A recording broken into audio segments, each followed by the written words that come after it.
Alright, Mercury 90 3-cylinder 2-stroke.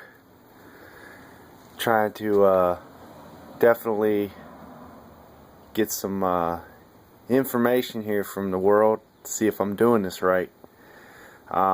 Check the stator out, check the spark coil. Everything looks to be this box. Got my multimeter here. I'm going to run some tests and see what we get. Go ahead and I'm going to turn the starter on real quick. Go through.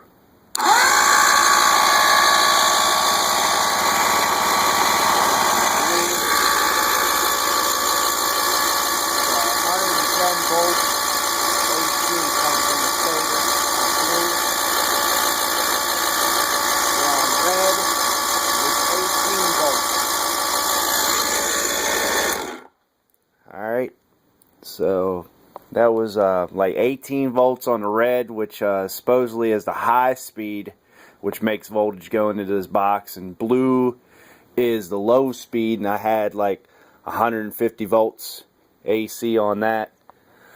Go ahead and we're going to use the oscilloscope here, and I'm going to go ahead and check the inputs going into the box is what sparks the spark coil on this. And I'm going to go ahead and go across this, and you can see the switch is opening and closing. So I'm going to go ahead and turn the starter back on for a second.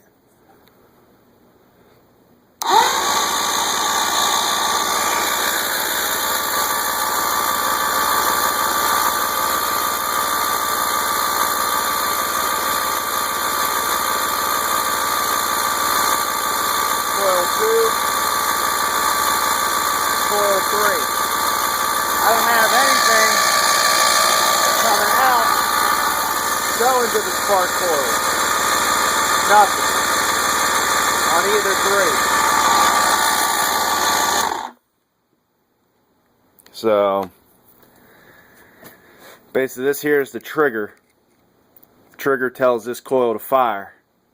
It looks like, you know, on the oscilloscope you saw it jumping. That there was opening the trigger to tell this coil to fire, but I don't have nothing coming out the box. So we'll see if I did this right, and I don't know. Some of this electrical shit, you know. Have a good day.